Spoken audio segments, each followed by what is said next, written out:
नियति विरोधी जो हुई, जीवन बन जाए श्राप। मुक्ति सदैव मिले उसे, जो रहे प्रभु का दास। जीवन में किस क्रम में क्या घटित होना है, यह नियति तय करती है। और यदि नियति प्रतिकूल हो जाए तो जीवन एक श्राप बन जाता है। आम्रपाली भी उस नियति के क्रोध का शिकार हुई थी। एक सुबह वैशाली नगर में शोर मच गया।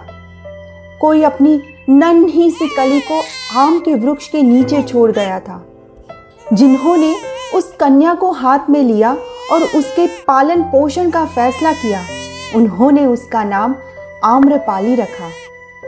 आम्रपाली धीरे धीरे बालपन से किशोर अवस्था में आने लगी। उसकी सुंदरता वैशाली के सभी पुरुषों को मोहित कर लेती थी। उसकी बड़ी बड़ी आंखें, घने गेसू और चेहरे के प्रकाश से हर व्यक्ति उससे विवाह करने को व्याकुल रहता था। राजा से लेकर रंक तक सभी की केवल एक इच्छा थी, आम्रपाली को अपनी वधू बनाना। किंतु आम्रपाली क्या चाहती थी, यह जानने की जिज्ञासा किसी को ना हुई। वह हर लड़की की तरह एक साधारण जीवन की आशा करती थी, परंतु वो नहीं जानती थी कि नियति ने उसका जीवन एक संघर्ष भरी स्याही से लिख दिया है। आम्रपाली वैशाली नगर में एक वस्तु के समान थी, जिसे हर पुरुष खरीदकर अपना गौरव बढ़ाना चाहता था, जिसके कारण नगर में सब एक दूसरे के दुश्मन बनते जा रहे थे। इस समस्या के कारण वैशाली नगर में सभा का आयोजन किया गया और आम्रपाली के माता पिता से पूछा गया कि वो किससे आम्रपाली का विवाह करना चाहेंगे।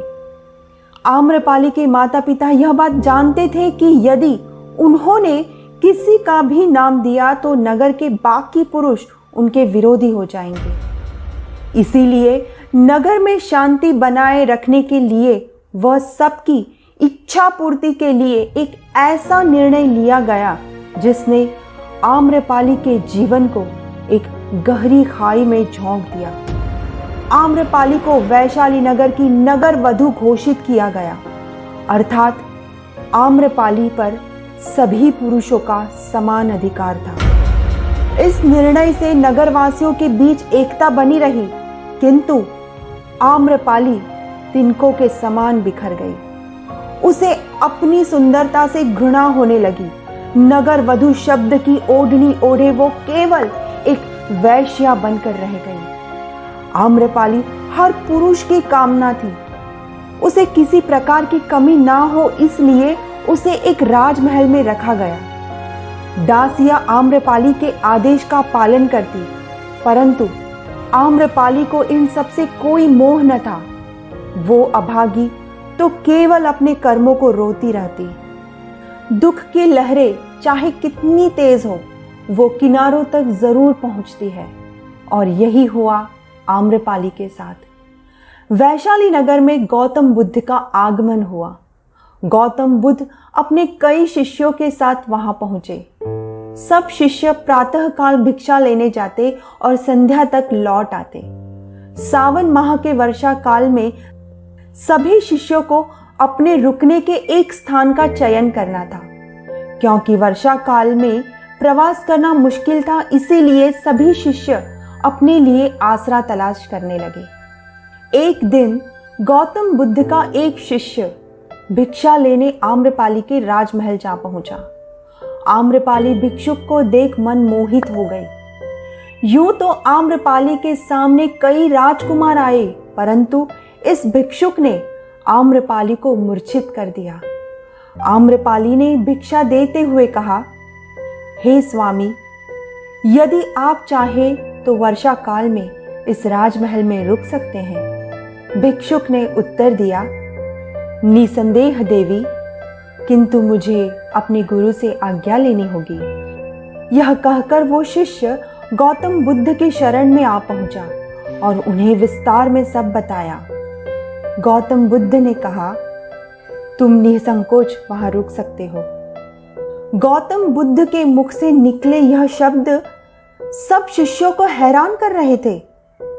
सबके मन में एक ही सवाल था कि एक वैश्या के महल में सन्यासी, ये तो अनर्थ है। बुद्ध का शिष्य आम्रपाली के महल में रहने लगा और वैशाली नगर में कई मनगढ़ंत कहानियों ने जन्म लिया। समय बीतता गया और वर्षा काल समाप्त हुआ और वो भिक्षुक गौतम बुद्ध के पास लौट आया। बाकी शिष्य भी वापस लौट आए। कुछ समय बाद साधारण वस्त्र पहने आम्रपाली वहां पहुंची और बुद्ध को प्रणाम करते हुए बोली, हे स्वामी, मैंने आपके शिष्य को अपने ओर आकर्षित करने का बहुत प्रयास किया। अच्छे से अच्छा भोजन बनाया, नृत्य किया, सुंदर वस्त्रों और आभूषणों से स्वयं को सजाया, परंतु आपका शिष्य आपकी भक्ति में लीन रहा। हे स्वामी, आपका शिष्य मोह, स्वार्थ और इच्छाओं से परे अपना जीवन आपको सौंप चुका है। मैं भी आपके आगे विनती करने आई हूं, प्रभु मुझे भी अपनी शरण में ले लीजिए। कहते हैं गौतम बुद्ध ने आम्रपाली को अपने शिष्य के रूप में स्वीकार किया और आम्रपाली का जीवन हमेशा के लिए बदल गया। अब सब आम्रपाली को एक वैश्या के रूप में नहीं बल्कि भिक्षुका के रूप में देखते थे। आम्रपाली की ये कहानी यह बताती है कि नियति चाहे कितनी भी रंग बदल ले, चाहे कितना भी दुख इस जीवन रूपी जमी को बंजर बना दे, प्रभु भक्ति में लीन होकर एक निस्वार्थ जीवन से सुख की बारिश होना निश्चित है।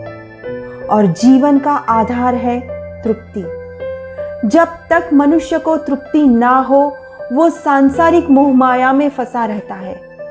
कहने को आम्रपाली एक राजकुमारी के समान थी, लेकिन उसकी तृप्ति एक भिक्षुका बनकर हुई।